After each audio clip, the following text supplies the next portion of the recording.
Hello students, this video is for class 10 life science. In this video I am going to continue with the chapter that I have started with you people, that is continuity of life.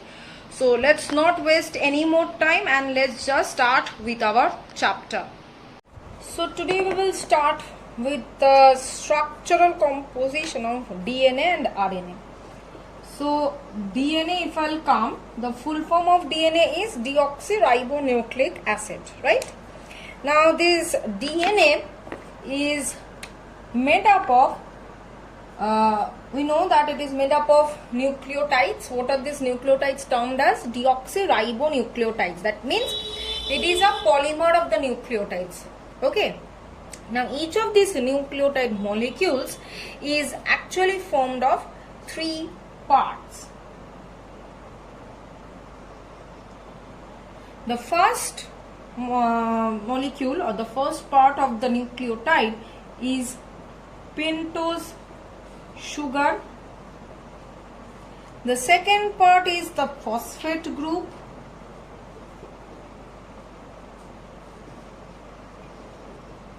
H3PO4.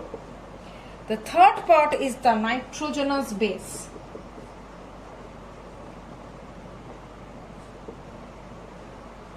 So these are the three parts by which a nucleotide molecule is being formed in case of DNA. Now here pentose sugar, in case of DNA it will be deoxyribose, and nitrogenous base is again of two types, purine and pyrimidine. No such classification of the phosphate group. Purine and pyrimidine are the two types of nitrogenous base. Now purine is containing two nitrogenous base. What are they? Adenine and guanine. Okay, and pyrimidine containing again two nitrogenous base. What are they? Cytosine and thymine.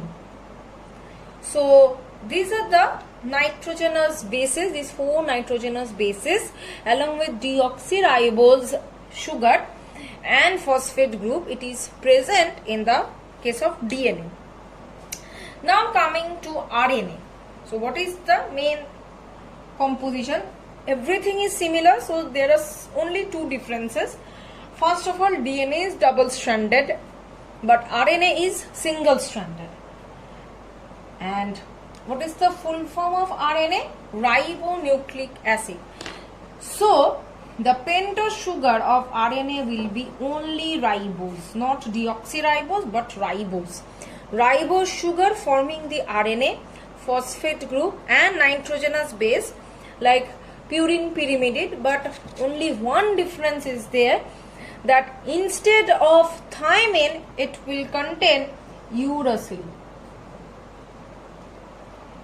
So all the other things or all the other components are similar with that of DNA. So the only difference is that ribose as the pentose sugar and uracil as the pyrimidine nitrogenous base.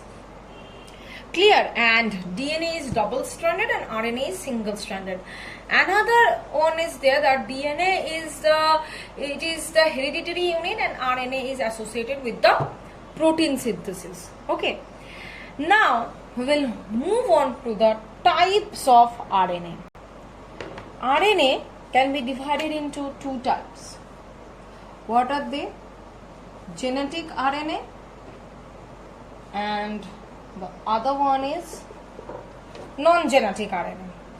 Now genetic RNA means here RNA is the hereditary unit. That means instead of DNA, RNA is acting as the hereditary unit. It is carrying the hereditary characters or the genes, like in case of various virus like HIV virus or any kind of retrovirus, just now in corona. Okay, any kind of retrovirus contain the RNA which is genetic in nature. That means they contain the genetic material. And non-genetic RNA means here DNA is the genetic material. RNA is not associated with any genetic function or characteristics. It is only helping the DNA to synthesize the protein. Now this non-genetic RNA is again of 3 types. What are they? mRNA, rRNA and tRNA.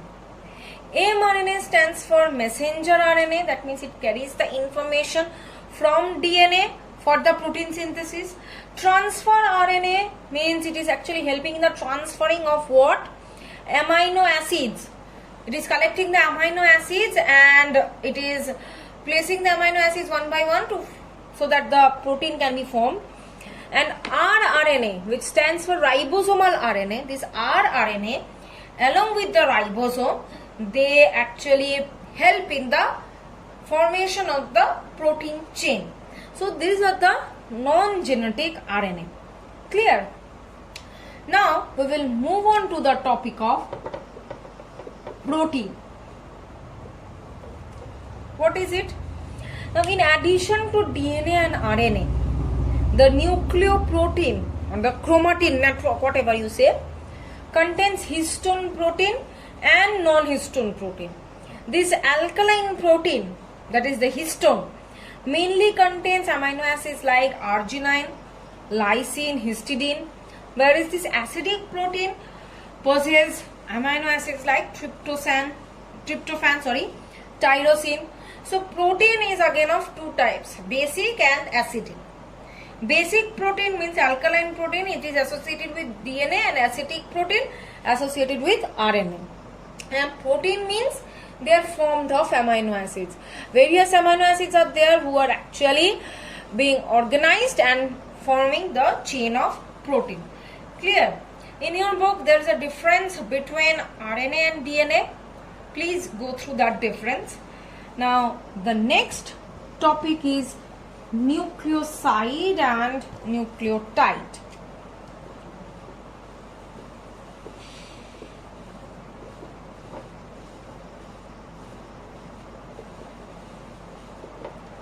Now in case of nucleotide, what are being bundled together or what are being joined to form the nucleotide? What are they? First of all is pentose sugar, then phosphate group, then nitrogenous base. So pentose sugar, phosphate group and nitrogenous base combine together to form the nucleotide. In case of nucleoside, we only have pentose sugar and nitrogenous base. No phosphate group is there in case of nucleoside.